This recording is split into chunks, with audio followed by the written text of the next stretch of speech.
there moves continually a genuine love for you.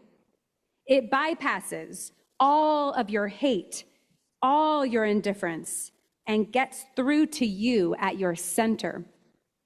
You are powerless to do anything about it.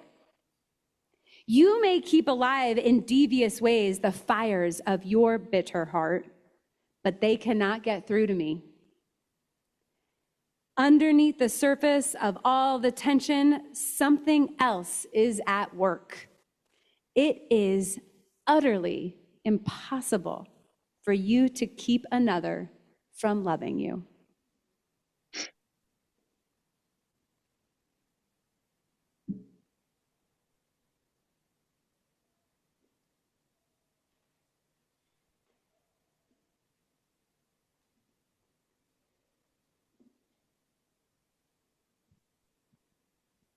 Welcome to the Unitarian Universalist Fellowship of Northern Nevada.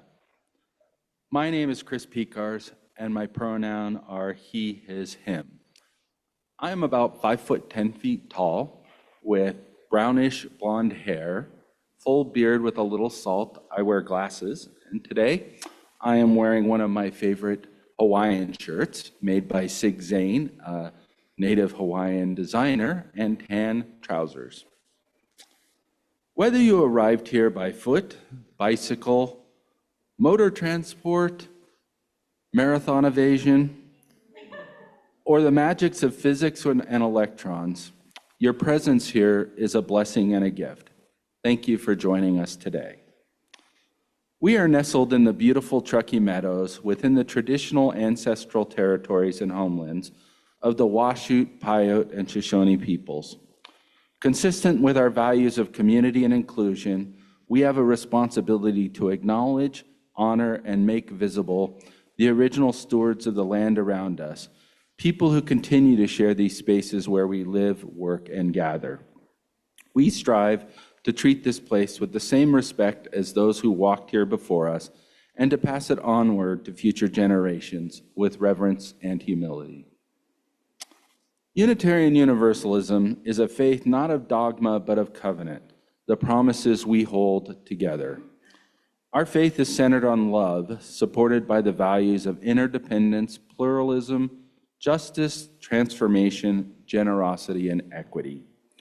We strive to live our lives honoring these values, and past Unitarian Universalists have fought against slavery and genocide, supported suffrage, civil rights, gender rights, marriage equality, immigration justice, and on and on. We resist the bad, support the good, and actively work to create a world where all humanity stands united and together, free from prejudice and bias. We are uniters, not dividers, and our work is more important now than ever before amid the divisiveness that surrounds us.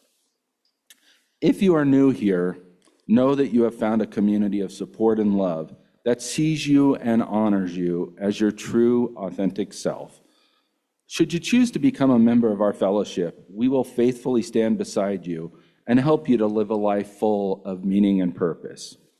If you would like to learn more about joining the Unitarian Universalist Society Fellowship of Northern Nevada, please talk to me, one of our greeters, or visit our website at UUFNN.org.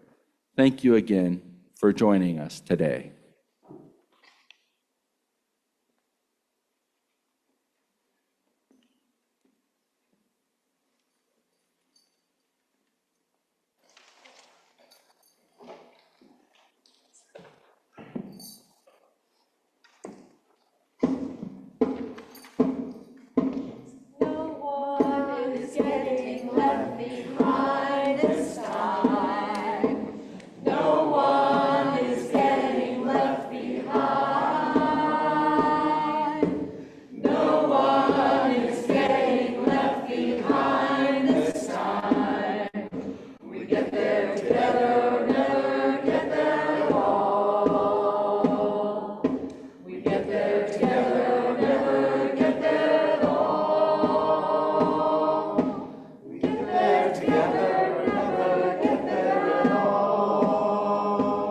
May this body be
I invite you to take a deep breath, or simply the breath you need to take today. And in the space created by your breath, I invite you to receive these words by June Jordan in a poem titled, "It's Hard to Keep a Clean Shirt Clean."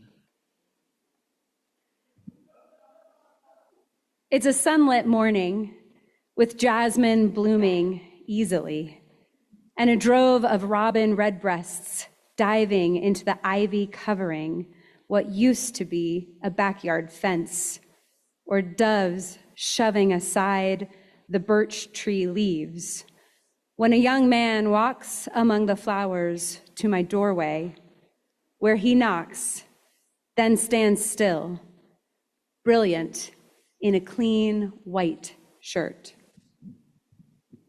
He lifts a soft fist to that door and knocks again.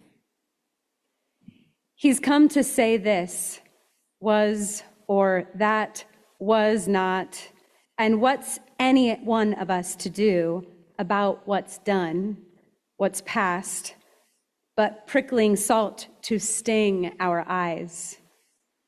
What's any one of us to do about what's done? And 7-month-old Bingo puppy leaps and hits that clean white shirt with muddy paw prints here and here and there. And what's any one of us to do about what's done? I say, I'll wash the shirt. No problem. 2 times through, the delicate blue cycle of an old machine, the shirt spins in the soapy suds and spins in rinse and spins out dry. Not clean. Still marked by accidents, by energy of whatever serious or trifling cause, the shirt stays dirty from that puppy's paws. I take that fine white shirt from India, the threads as soft as baby fingers weaving them together, and I wash that shirt between the knuckles of my own 2 hands. I scrub and rub that shirt to take the dirty markings out. At the pocket and around the shoulder seam, and on both sleeves, the dirt, the paw prints tantalize my soap, my water, my sweat, equity invested in the restoration of a clean white shirt. And on the 11th try, I see no more, no anything unfortunate, no dirt. I hold the limp fine cloth between the faucet stream of water, as transparent as a wish the moon stayed out all day. How small it has become, that clean white shirt. How delicate, how slight, how like a soft fist knocking on my door. And now I hang the shirt to dry as slowly as it needs the air to work its way with everything. It's clean, a clean white shirt. Nobody wanted to spoil or soil that shirt. Much cleaner now, but also not the same as the first before that shirt got hit, got hurt, not perfect anymore, just beautiful. A clean white shirt. It's hard to keep a clean shirt clean.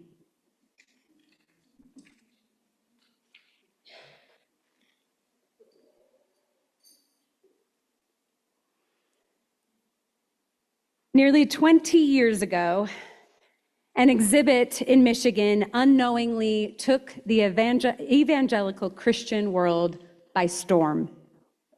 It was an art exhibit exploring the concept of peace, put on by a megachurch.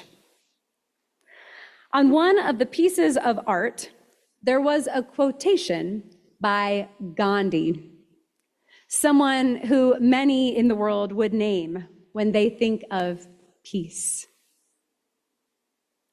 Rob Bell, the pastor of the megachurch that had curated this exhibit, was perusing the art when he came across a post-it that had been stuck on the Gandhi art by a visitor. It said, "Reality check, he's in hell." And as he recalled later, Pastor Bell remembers thinking, really? Gandhi's in hell? Without a doubt? This post-it and the questions it raised led Pastor Bell to publish a book that shook the evangelical world. And it got Pastor Bell accused of being a heretic. Because Bell questioned the premise that despite living a life committed to peace, Gandhi would spend eternity in hell because, as a Hindu, he never accepted Jesus. In his book, Pastor Bell asked, "Is this the sacred calling of Christians? To announce that there is no hope? Will everybody be saved, or will some perish apart from God forever because of their choices?" In his book, Pastor Bell left his questions unresolved. And the void in definitive answers led people to believe that he might, blasphemy, be suggesting the possibility of universalism. That all might be saved. Our universalist ancestors in the United States came to similar conclusions hundreds of years earlier, building on centuries of others who had wrestled with the concept of hell. Our universalist elders couldn't find any evidence of hell in the Bible. And so they preached that an all-loving God simply wouldn't send anyone to a fate of fire, even if they were sinners or non-believers. The early universalists weren't quite sure how it worked. Maybe you go to hell for a bit to atone, or maybe there actually isn't even a hell at all. But ultimately, they agreed that all souls were saved. This heretical belief opened a whole world of questions, including, importantly, why bother being good if you're going to be saved anyway? Why bother being good? Why bother washing the shirt? Several years ago, at our annual Unitarian Universalist General Assembly, we voted to adapt our principles, the words that we use to describe what holds us together. And we reframed them as a set of easily definable values. Now, I was hoping that you would have an order of service where you could look at the image, but hopefully some of you have it in your brain. The image of our new values is striking. The picture, which some depict as a flower, has our values in petals around the outside of it. And in the middle is love. Now, this image of our new values is striking because of how it centers love. Despite being known for decades as the love people, the word love was actually nowhere to be found in our original principles. In the refreshed values, the concept of love is placed right at the center, as if none of our values can be achieved without love. And you might argue that our values or principles are a definition of love in and of themselves. But to claim love as central to who we are is a bold statement in these times of collapse. Other religions claim love as well, of course. We're not alone. But many still draw distinctions between who's included and who's not, both in this life and in the next. A love that is universal and not about some being saved and others not continues to be controversial, heretical. And even Unitarian Universalists struggle with it. We know, for instance, that we don't necessarily care if you have the right papers for crossing an arbitrary border, to believe that you should be treated with compassion and respect. But that love gets trickier when we think about people in positions of power, for example, who perpetuate harm. It's trickier, right? To offer that same love, to center love. It's hard to keep a clean shirt clean. We love and we love and we love this hurting world and wonder if it can ever possibly be enough. And we get called out on not loving perfectly every time. And even today, we are called heretics, but with different words. Our Unitarian and Universalist ancestors were burned at the stake for the blasphemy of a universal love. Today, we are called soft or weak, or even told that it is treasonous to bring love to the conversation. Why are we compelled to clean the shirt? The kind of love that we are asked to center is not a commodified love where we only give it if we get something in return. It's closer to an unconditional love, which, let's be real, does not fill your heart with giddy butterflies. It isn't a romantic version of love that is tit for tat. Instead, we practice loving even when it's not reciprocal. Perhaps the uncertainty that many of us have about hell or heaven or what happens after we're done in this form is precisely why we center love. Because we don't know what's next. And so we want to make it count now. Here. We want to love the hell out of the world now, as UU minister Reverend Joanna Fontaine Crawford says.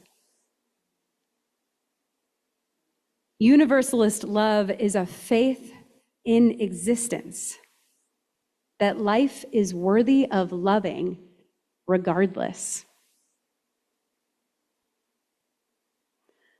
Love has been defined in a million different ways.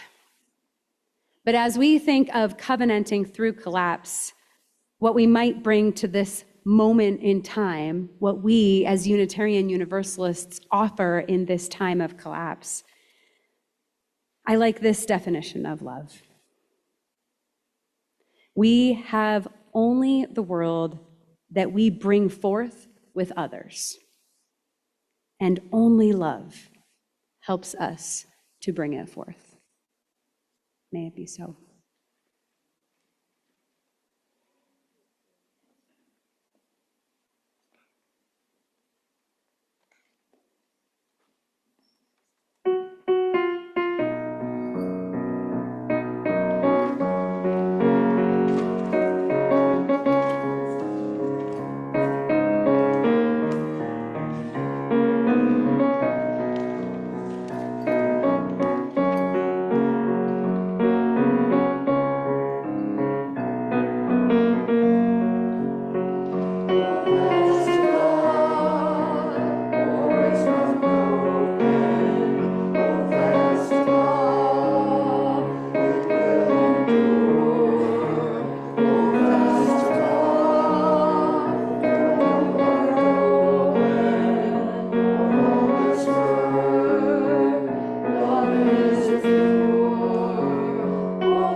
When I first started at UUFNN, August of 2022, we organized a dual Sunday service where Reverend Karen, the minister who hired me, led a service here in the fellowship hall while we had a camping trip down at Davis Creek, and I was in charge of leading the service down at the campground. And when I got back up to Reno to drop some stuff off at my office, Reverend Karen pulled me aside and she goes, "I need you to go watch the YouTube video of this Sunday." And I was like, she's like, "It was magical. It was amazing." And I was like, "Okay, great. I'll do that." And I kind of didn't think anything of it. And a few days later, I was like, "Okay, I have some time. I'll sit down and watch." That Sunday service, Reverend Karen put a microphone in the middle of our fellowship hall and invited members of our community to offer feedback, I would say testimony, as to what this community has offered them, taught them, guided them. And Billy Lee Dunford Jackson's late husband, Stan, got up and shared with the room that all he's learned from this community is love. He shared his stories about being an atheist in the South, and it wasn't until finding community here with all of you that he came to realize at the heart of everything is love. This is 2 years before the UUA officially made Love at the Center our slogan, and I think about this community and how every Sunday we come together to grow together in love, faith, justice, and joy. That love has been present in this place long before our Unitarian Universalist leadership caught up to our ancestors. And when we talk about love at the center, like Reverend Kristen said, we're not talking about the butterflies. We're not talking about that giddy feeling, that anticipation. It's not the emotional and fantastical love. Though there are days where that sweetness shows up to greet us and we say thank you. The love we talk about, I often see most evident in the words of the Black feminist philosopher and Buddhist Bell Hooks when she wrote, "Genuine love is rarely an emotional space where needs are instantly gratified. To know love, we have to invest time and commitment. To dream that love will save us, solve all our problems, or provide a steady state of bliss or security only keeps us stuck in a wishful fantasy that undermines the real power of love, which is to transform us." In 2023, when the UUA announced that they're going to be shifting the language of the principles to the language of values and that love will be at the center, I, in all honesty, was caught off guard. I was caught off guard by the lack of definitions. When you go into the language of the values, all of our 6 values, justice, equity, transformation, pluralism, interdependence, and generosity, have a quippy definition that gets at the heart of what that value is supposed to teach us. And there is no quippy definition of love offered to us by our tradition. And as someone who loves words, to be met with a word of so much abundant definition that we chose not to define it, I was kind of angry. Are we talking, how are we talking about that word? Are we taking a page out of Western thought? Are we talking about eros and philos and agape? Is this the evangelical Jesus loves you kind of love? Is this the God is love that doesn't help us understand how we're supposed to be in this world? Is it the high academic process theology? Is it that love that is perfect with no end, that all the universe is being pulled and processing into a perfect love? Or is this love like June Jordan's clean shirt? A love that we get messy, a love that we wash and wash again and again because it is hard to keep a clean shirt clean? Is it the love found in the mess of interpersonal relationships of care? I understand now why Unitarian Universalists didn't define love. But I turn to the definitions that guide me. Bell Hooks defines love as a combination of care, commitment, knowledge, responsibility, respect, and trust. I'm going to say that again. Love is a combination of care, commitment, knowledge, responsibility, respect, and trust.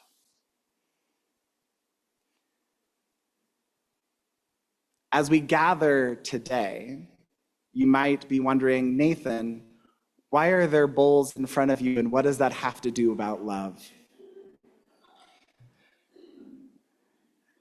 And Reverend Kristen and I were trying to figure out a way to invite our community to lean into the love at the heart of this place, which is actually the actions and commitment of all of you.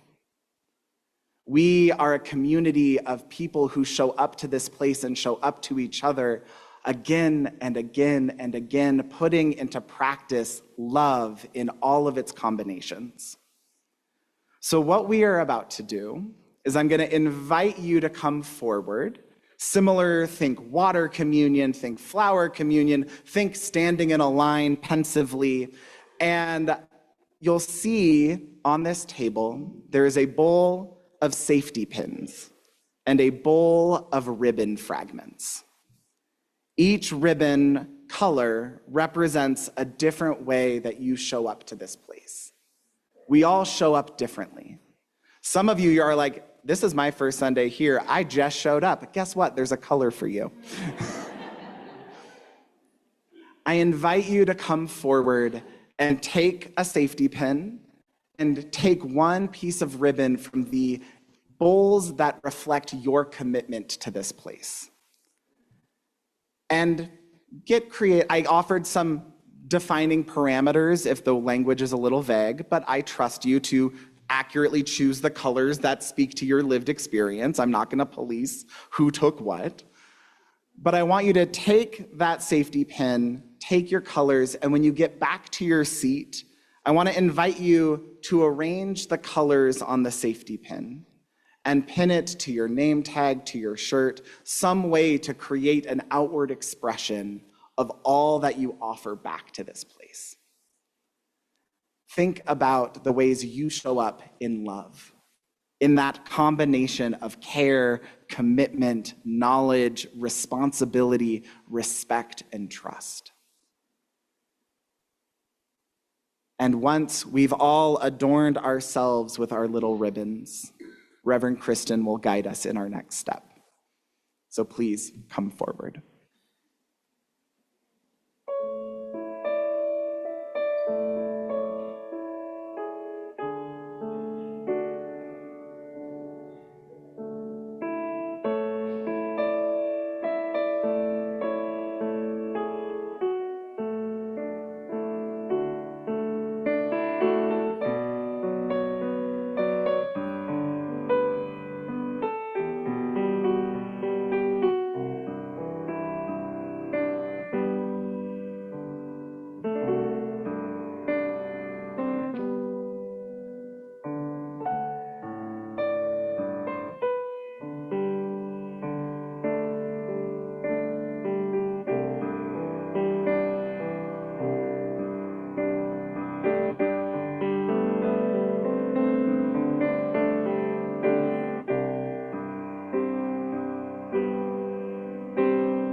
Thank you all.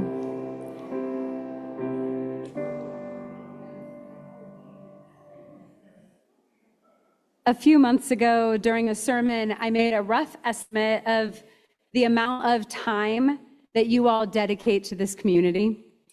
It came to 519 hours per month. And it was a very rough estimate based on the amount of groups and justice efforts and planning meetings and services and more that you all give your heart to. And that translates to over 6,000 hours per year. And my guess is that that is actually low. Yes, go ahead. Just look around you at all the different colors, the rainbow, beautiful representation of how much love that you pour into this community. Just take a look around. That is how much love you give to our values, that you show how you outpour your love. And some of you are so mind-bogglingly generous with your wisdom and resources and time. It is just absurdly generous. Your presence and care is so ubiquitous that sometimes we forget that it's happening. So we want to take this moment today to really sink into it. And so I invite you to close your eyes if you feel comfortable doing so, or even to just kind of glance slowly around the room at all the people. And let the reality of what it takes to help move a congregation sink in. Let yourself feel the warmth that comes from gratitude, from knowing that we are each contributing to building a community that lives its values. A community that is facing this current moment, the scary moments that we are living in, with courage and intention. Just soak that in. Let yourself bask in the glow of what it feels like for you to say yes to this community and to remember your why. Let yourself feel that deeper why.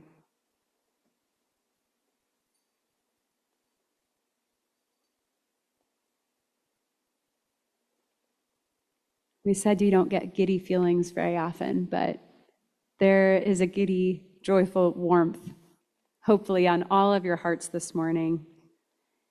And I invite you to just turn to your neighbor for one small moment and thank them. Thank them for their generosity. It does not matter if this is their first time today. You all showed up today.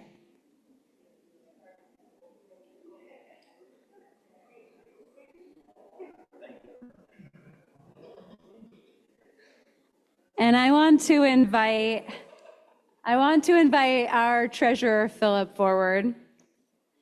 Philip, in addition to being your treasurer, has served this year as your stewardship chair.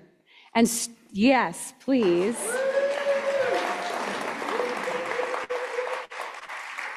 And we're not naming many names today, but we can name Philip for all the millions of ways that he shows up.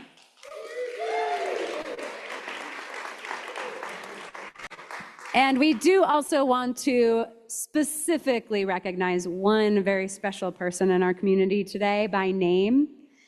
This is a person who helped found this congregation and who has played numerous important leadership roles.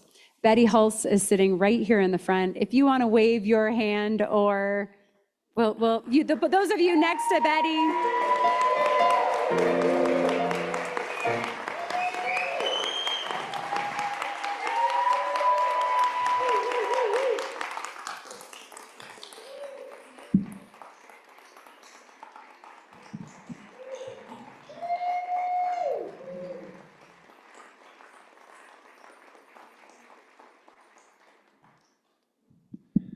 As your treasurer, I have a special honor to bestow on Betty today. I've worked with you so long, Betty. For all of the committee member meetings you've attended, for all of the fundraisers that you have helped with, for every single dollar you have counted after service. I'm here today to bestow on you the title of Finance Committee Member Emeritus.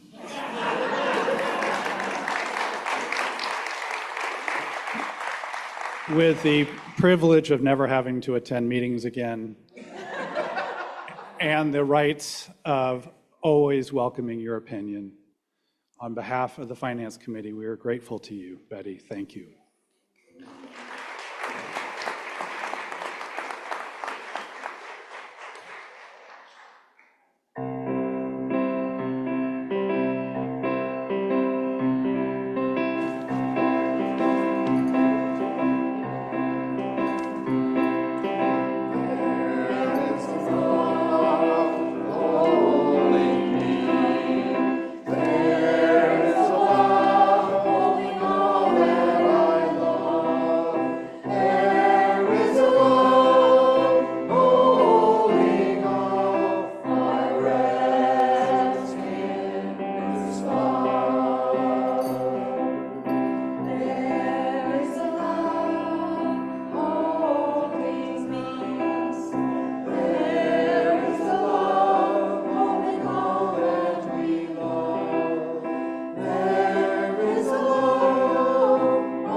UUFNN is an entirely self-supported and self-funded organization, and so we turn to you to share your bounty and help us to sustain our mission and values.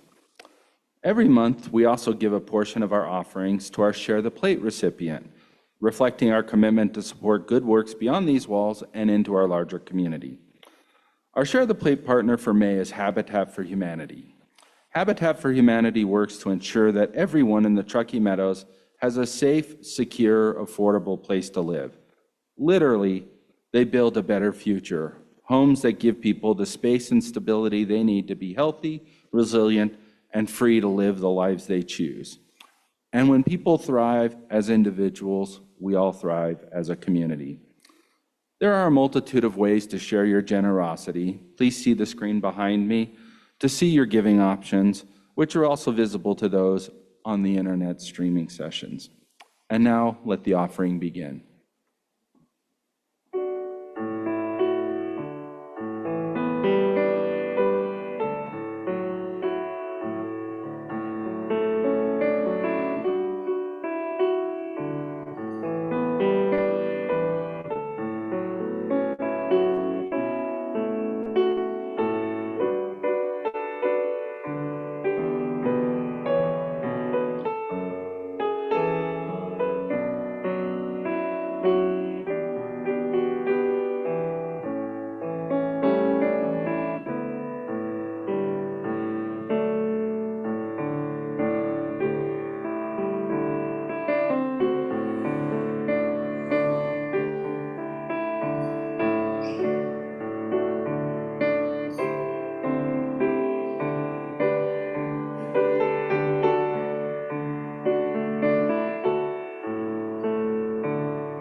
And now, please join myself and Nancy in blessing our offerings. Wait, one more, okay.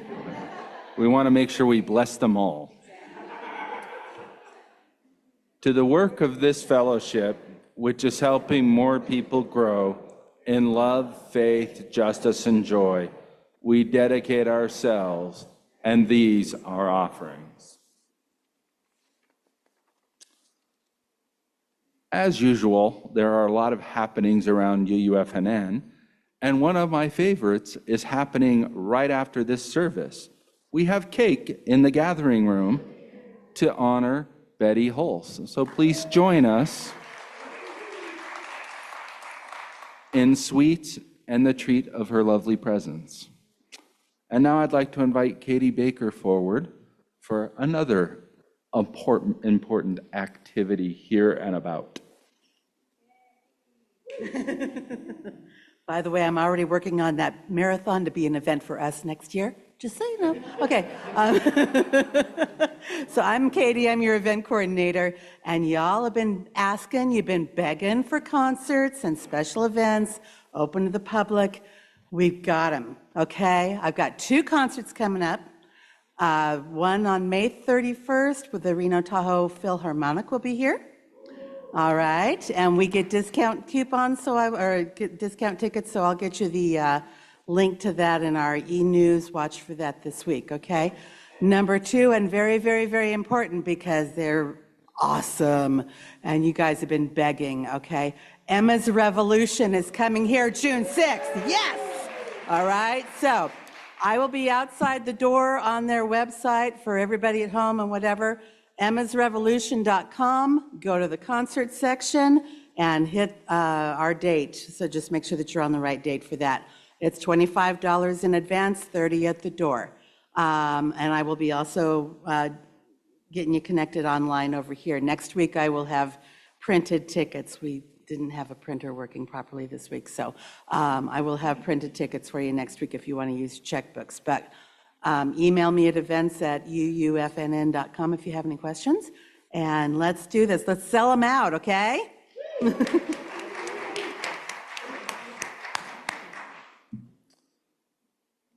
And finally, I'd like to invite Kevin Murphy up to talk about our new rap group. Kevin, come bust a rhyme.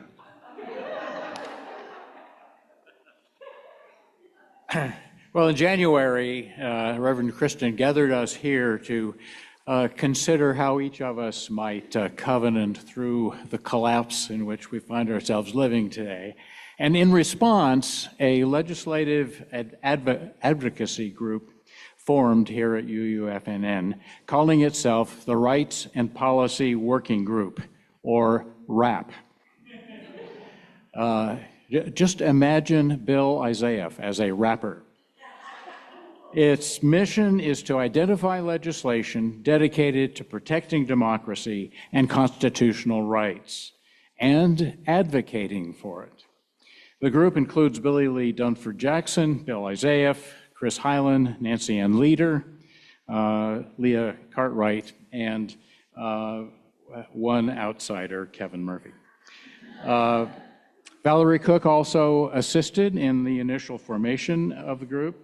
From a growing list of 20 legislative issues, it offers each of you an opportunity to advocate for one of these each month, providing you in the newsletter the phone numbers and addresses of appropriate legislators, brief background on the issue, and suggested concise wording, so that you can stand against autocracy with one quick, simple task every month. This is one more way you can covenant through collapse. For more information, see the newsletter, and please sign up with your email address at the back of the hall at the end of this service, so we can gauge our level of support and also keep in touch. There's also going to be a handout beside the sign-up sheets about our very first initiative, the Bivens Act. Thank you.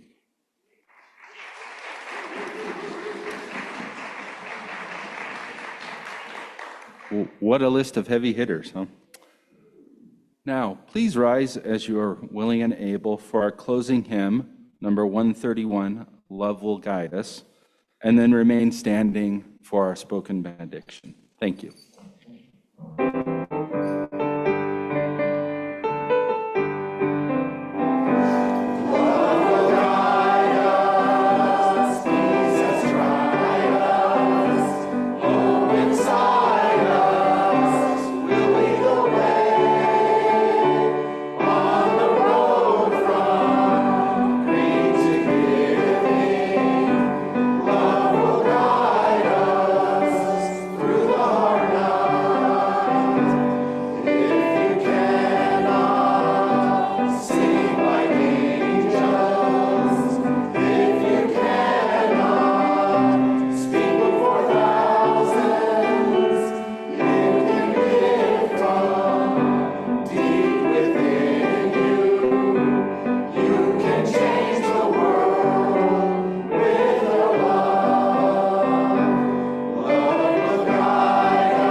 To join hands or softly place your hands over your heart. We are a community guided by love. And through that love, we come together to create peace, justice, liberation, joy, and all while trying to keep our clean shirts clean.